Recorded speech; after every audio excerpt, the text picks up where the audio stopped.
Welcome. We're in session 5, the crucifixion. We're going to be going through the crucifixion story and everything that's leading up to it. We have Sarah here today. Why don't you just say who you are and talk about your amazing husband. My name is Sarah Jody. Brian Jody is married to me.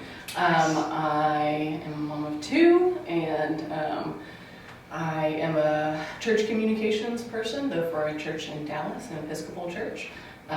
And so really I'm around people that talk about the Bible a bunch, and that's my only qualification for being here. Awesome. So we're working through Mark 14:1 through 15:41. So kind of the whole crucifixion from Judas all the way, till the veil tears kind of thing. So we start with Judas. Tell me, why do you think we have 12 disciples, one of them betrays him? Why do you think this one got off the path, got lost, all those things? What do you think is up with Judas's betrayal? Judas is kind of a hard character because we don't really know a bunch about him. We don't get to hear his story about how he became a disciple. Basically, we kind of know that he was like the treasurer for the group. He kept the money. And really that's about it, besides once he begins the process of the betrayal. And so Mark presents it a little bit differently, that instead of the council and the chief priests approaching Judas and offering him money to betray Jesus, we see Judas going to the council first, offering to betray Jesus, and then being offered money himself, and then starting the wheel rolling. So that's kind of interesting about him. Yeah, I like Mark's gospel too, because it does have this. Judas is kind of fed up with living this life of a disciple.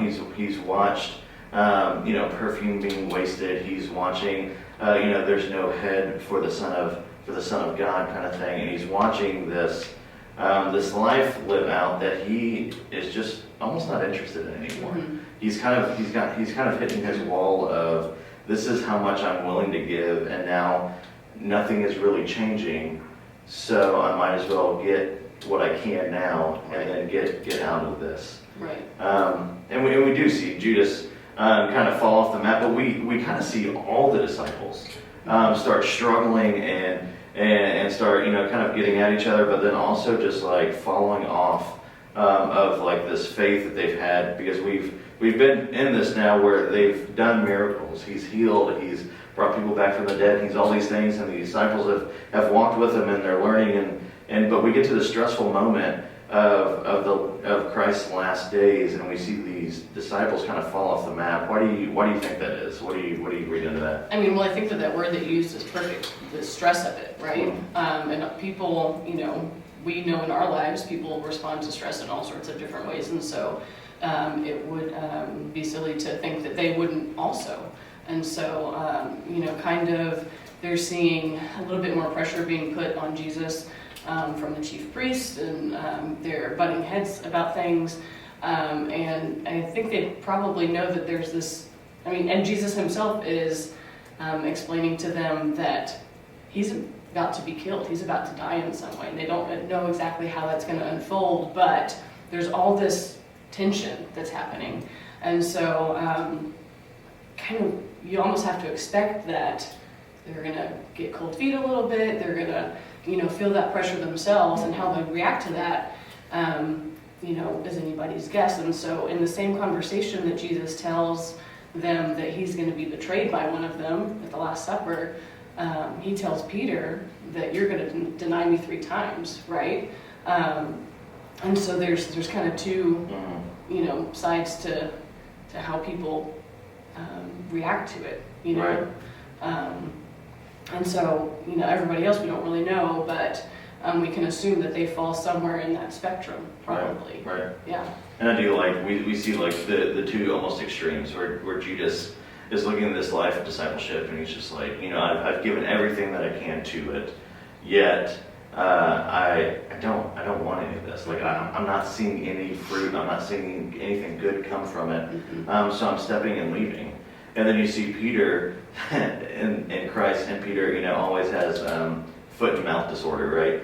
So Jesus looks at Peter and says, "Hey, you're actually going to betray me." And Peter's like, "There's no way." That's right. He doubles down. It's like, "No, I am." There is the beloved disciple, but like I'm even better than that guy, right? I'm the best disciple. Like you've told me that you're going to build your church on me and all these things, and that I'm this rock.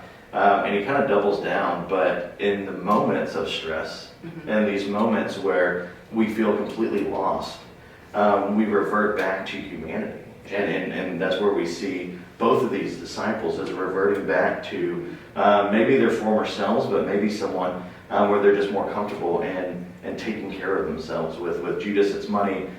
With Peter, it's just an invisibility, right? Like, I just want to be another one in the fold. I don't want to stand out because I'm following this guy. I just want to kind of be in the shadows and in the background and kind of be lumped in with like the herd. Right. And it's all these different stresses and things like that.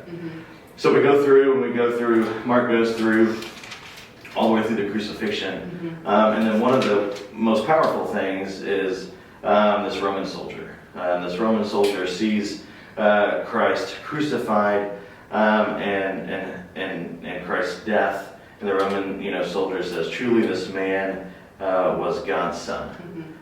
This guy that has he hasn't been following Jesus for 3 years. I would guess no stories, but is there on the job working, and something shifts in his soul that said, "Whoa, like what I saw, what I've witnessed, what I've been a part of, there's something special here and now."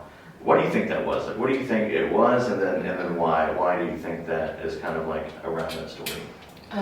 Well, it happens really quickly in the scriptures. It's all in about, I don't know, this much space, right? No, but you kind of have to use your imagination and think if you were there. Okay, so it says that it was 9 o'clock in the morning when they crucified him. And so they've got 9 until noon when suddenly the earth goes dark, right? Darkness came over the whole land until 3 in the afternoon. And you got to think that that soldier is standing there the entire time wondering why it's so dark outside. That's not a normal occurrence. And so he says he's there facing him when Jesus breathes his last. And we've got to think probably he doesn't know that the curtain is ripped in two. They're not in that close a proximity to the temple. But simply that. Simply, watching this man that he doesn't really know his guilt or innocence, but probably by his demeanor on the cross, and the things that are going on around him, the people that are around him. Right. It's not an empty hillside. There's people there that have watched and witnessed Jesus doing all these miracles, and you've got to think that yes, something happened deep inside his soul as he watched this happen. And so we can't know, but I think anyone would be changed by that probably. Yeah, I read this. One of the theologians that I've read is when people are going to be crucified, there is this. They're kind of like outcasts already, right? Because they're doing things that if you had family, if you had all these people around, they would be supporting you and they would be helping you and stuff. So the soldier, I think, has seen a ton of crucifixions where there's no one there. Like there's no one there mourning the person on the cross. It's mostly just people there going like, yeah, they did this to me, or they're not even worth showing up to as they're being put on a cross. Right.